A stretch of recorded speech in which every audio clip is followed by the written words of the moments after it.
Thank you. Thank you. Good morning. Please take a seat.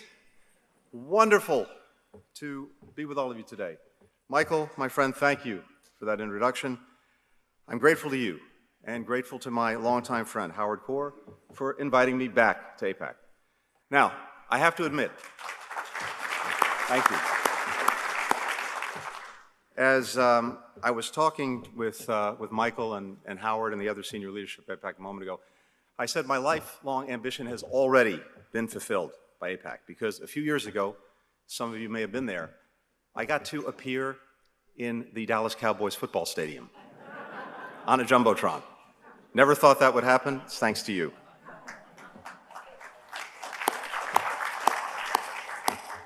So I am honored to be here with hundreds of fellow friends of Israel from across our country.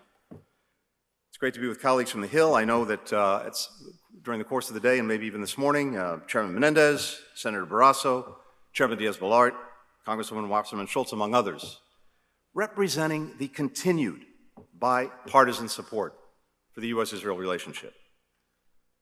Last month, we marked 75 years since the founding of the State of Israel.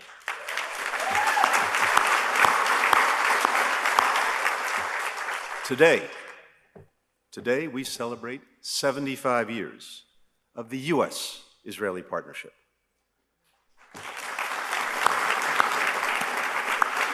Now, you all know this very well. That partnership touches on every aspect of our lives, from security to business, from energy to public health. Our ties have not only delivered for one another, but for countries around the world, making deserts bloom, developing the clean energy technologies of the future, producing vaccines, charting the future of space exploration, and so much more. And the depth and breadth of that partnership between our governments is matched only by the strength of the ties between our peoples. This partnership between the United States and Israel is indispensable, but it was not inevitable. As Israel prepared to declare its independence, many members of President Truman's cabinet, including the Secretary of State, counseled against recognizing Israel, convinced that an independent Jewish state could not survive, that it wasn't economically viable, that it lacked the natural resources to serve as the Jewish homeland, that it couldn't bear an influx of immigrants, that it simply faced too many security threats. Not everyone thought that way. My grandfather, Maurice Blinken, who founded the American Palestine Institute after the Second World War, initiated a report before independence that argued that the Jewish state was indeed possible, that it would in fact be easier to support 2 million Jews than the present 600,000. That report helped convince many skeptics, including within the United States government. Others in the country similarly had faith in Israel's future and found the courage to speak out against the prevailing wisdom. Public servants like White House counsel Clark Clifford, who argued that Israel could be the first democratic government in the Middle East. Everyday Americans like Missouri businessman Eddie Jacobson, who convinced President Truman to meet with Chaim Weizmann, and of course, President Truman himself. President Truman never wavered in his decision to extend recognition to the new Jewish state. He said, and I quote, "I had faith in Israel, even before it was established. I knew it was based on the love of freedom, which has been the guiding star of the Jewish people since the days of Moses. I believed that it had a glorious future before it, not just as a sovereign nation, but as the embodiment of the great ideals of our civilization."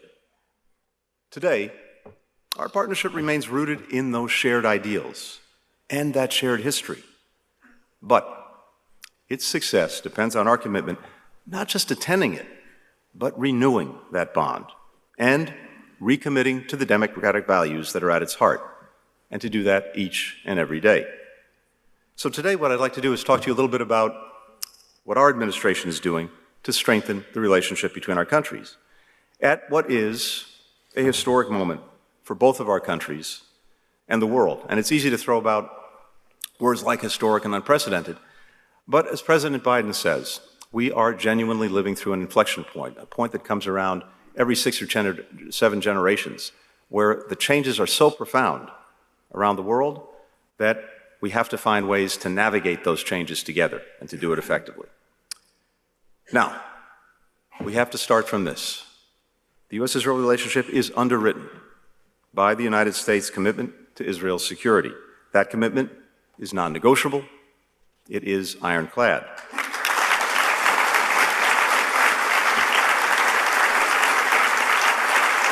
We are providing $3.3 billion in foreign military financing to Israel each year. On top of that, Israel receives $500 million in funding for missile defense, tens of millions more for new counter-drone and anti-tunneling technologies. That is in keeping with the 2016 Memorandum of Understanding negotiated by the Obama-Biden administration, and it is more than at any point in the history of our relationship. We're also delivering an additional $1 billion in funding to replenish supplies for Israel's Iron Dome, the missile defense system that we developed together and that has saved countless lives. All of this has been secured in partnership with our Congress with bipartisan support. We're also expanding our joint military exercises that improve how our forces work together seamlessly. This year, we have more joint exercises scheduled than at any point in our history. We're also conducting joint research and development on advanced military capabilities, working together on cutting-edge defense systems, including Israel's new laser-focused Iron Beam. This robust support continues to be critical in maintaining Israel's qualitative military edge, buttressing its ability to defend itself, and to advancing our national interests. America is more secure when Israel is strong.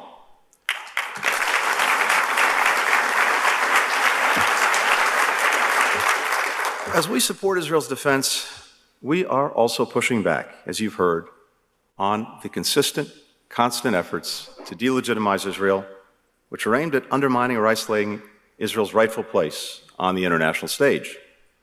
Now, we fully, deeply respect the right of all to freedom of expression, and indeed, every single day we are actively defending that and promoting that around the world.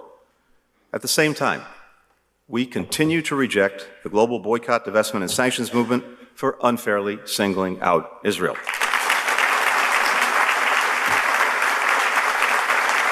We are vigorously pushing back against anti-Israel efforts to exclude and target it at the UN Security Council, the Human Rights Council, and other forums around the world. And we're combating anti-Semitism, which we know fuels and intersects with hatred toward Israel. It is one of the oldest and worst scourges in our societies. It needs to be called out, it needs to be condemned, and it needs to be defeated everywhere in the world.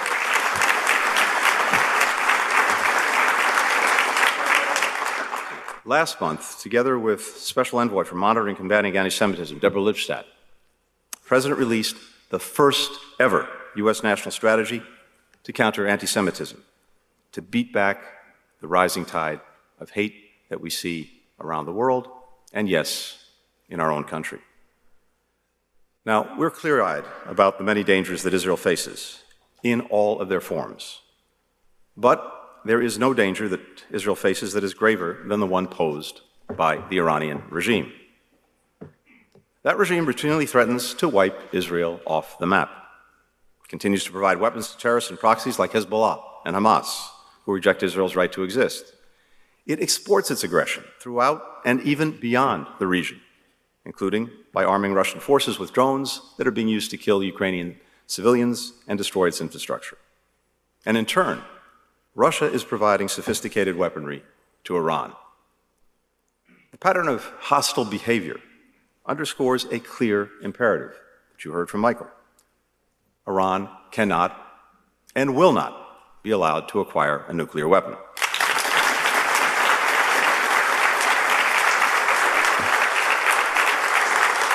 We continue to believe that diplomacy is the best way to verifiably, effectively, and sustainably prevent Iran from getting a nuclear weapon. In parallel, economic pressure and deterrence reinforce our diplomacy. If Iran rejects the path of diplomacy, then, as President Biden has repeatedly made clear, all options are on the table to ensure that Iran does not obtain a nuclear weapon.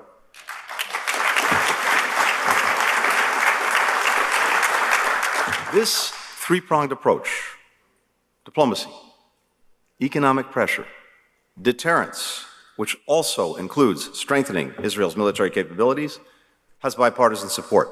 And it puts us in the strongest possible position to address the Iranian nuclear threat, just as we take on the many other challenges posed by the Iranian regime.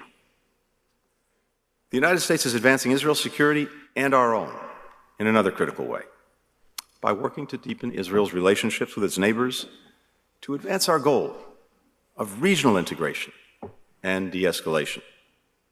Israel's further integration in the region contributes to a more stable, a more secure, a more prosperous region, and a more secure Israel.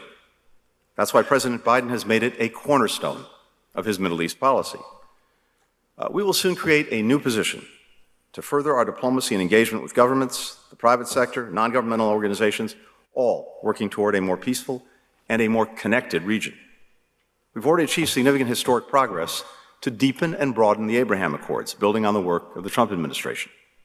Last year, I joined foreign ministers from Israel, Bahrain, Egypt, Morocco, the United Arab Emirates, and Sde Boker, the home of David Ben-Gurion. That summit led to the creation of, as you've heard, the Negev Forum, building again on the Abraham Accords and building on existing relationships between Israel and some of its neighbors. That forum is a regional framework that facilitates cooperation not only between governments, but also with businesses, with entrepreneurs, civil society, young people, on key issues that actually matter in the lives of people throughout the Middle East. Food security, water technology, clean energy, tourism, healthcare, education, regional security. Earlier this year, the working groups from that forum convened for the first time in Abu Dhabi, and that proved to be the largest gathering of Israeli and Arab governmental officials since the 1991 Madrid Peace Conference. All of this, unthinkable just a few years ago. And we're now working behind the scenes, leading with diplomacy to continue the momentum. There's also been concrete progress elsewhere in the region. If you look back just over the past year, Saudi Arabia and Oman unlocked their airspace to civilian flights to and from Israel. Following intense mediation by the United States, Israel and Lebanon completed a historic agreement last fall to establish their permanent maritime boundary, something that had been long in the works. That, in turn, lowered the prospect for conflict and also created a greater path for greater energy security in the region. We're helping Israel and Jordan, together with the UAE, implement Project Prosperity to collaborate on water and energy security, which is on track to launch by this year's COP28. And we convened new coalitions like I2U2, which brings together India, Israel, the UAE, the United States, to solve fundamental challenges facing our people, starting with food and energy security. That initiative was literally the product of a dinner conversation between my Israeli and Emirati counterparts. We had this idea, we got on the phone, we had the idea on a Friday. By Tuesday, we were on a video conference with our Indian counterpart. This project was launched, and ultimately, the leaders of all the countries worked together to move it forward. We're also supporting Israel in its work to deepen relations beyond the region, including in the Eastern Mediterranean, and with the 3.1 grouping of Israel, Greece, the Republic of Cyprus, focused on intensifying cooperation in energy, economic growth, climate change, emergency preparedness, counterterrorism. And we are working to accelerate all of this progress. The United States has a real national security interest in promoting normalization between Israel and Saudi Arabia.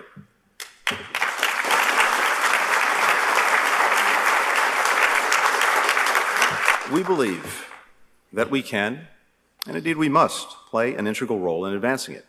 Now, we have no illusions that this can be done quickly or easily, but we remain committed to working toward that outcome, including on the trip I'm about to take this week to Jeddah and Riyadh for engagements with our Saudi and Gulf counterparts. A more integrated, prosperous, stable region serves the interests of Israel, it serves the interests of our regional partners, it serves the United States. But integration and normalization efforts are not a substitute for progress between Israelis and Palestinians, nor should they come at its expense. Israel's deepened relationships with its partners can and should advance the well-being of the Palestinian people and the prospects for a two-state solution. As the President said on his recent trip to Israel and the West Bank last summer, a two-state solution based on the 1967 lines with mutually agreed swaps remains the best way to achieve our goal of Israelis and Palestinians living side by side in peace with equal measures of security, freedom, justice, opportunity, and dignity. Israel was founded. Our partnership was built on democratic values, which include equal access by all people to their rights. And a two-state solution is vital to preserving Israel's identity as a Jewish and democratic state.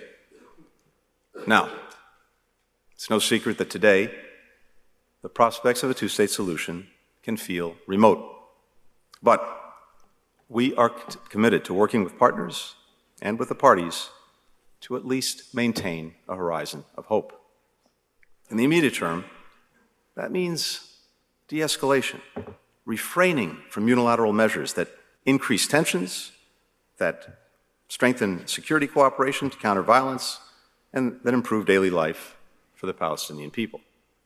That's what our diplomacy has been about in regional meetings in Aqaba and Sharm el-Sheikh, and with the help and support of Israel's longstanding partners, Jordan and Egypt.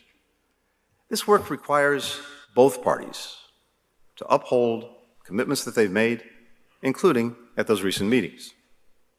These talks represent critical steps to try to stem the violence and, hopefully, to rebuild frayed ties and begin the real diplomatic work necessary to resolve this conflict. Preserving a horizon of hope also means that we have to continue to reject, unequivocally, any actions taken by any party that undermine the prospects of a two-state solution.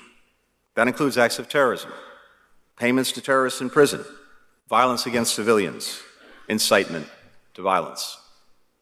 Over the past several years, we've seen a rising tide of horrific violence that's tragically and senselessly resulted in the loss of life of scores of civilians on both sides.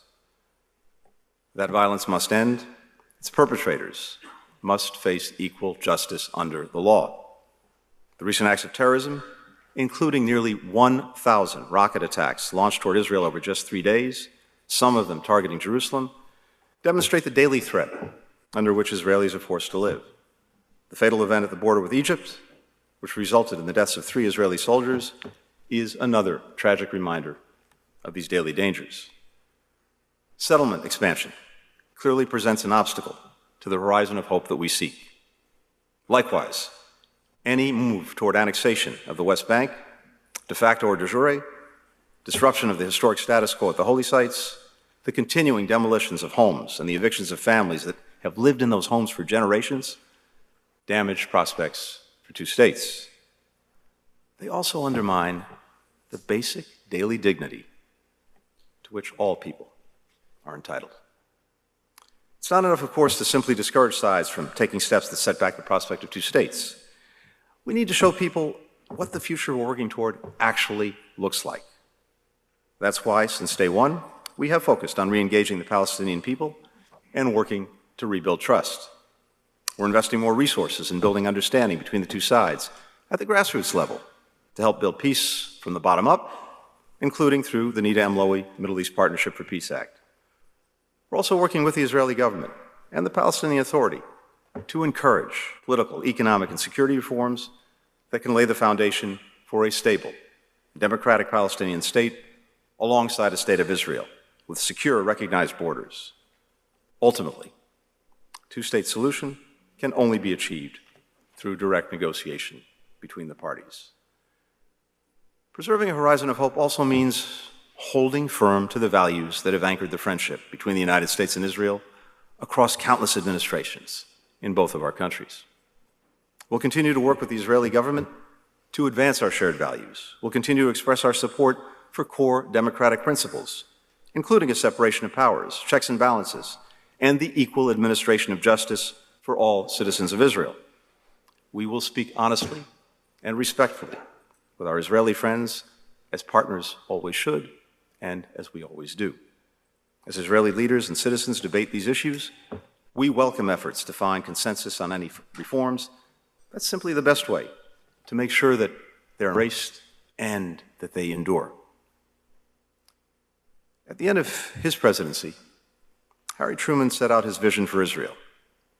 And he said, and I quote, "I hope that we shall soon see the day when Israel and her neighbors will sit down at the peace table and will reach a full settlement of all of their differences, so that our friends in the Near East, Arabs and Israelis alike, may enter together upon a new partnership for their mutual advantage and the advantage of all people."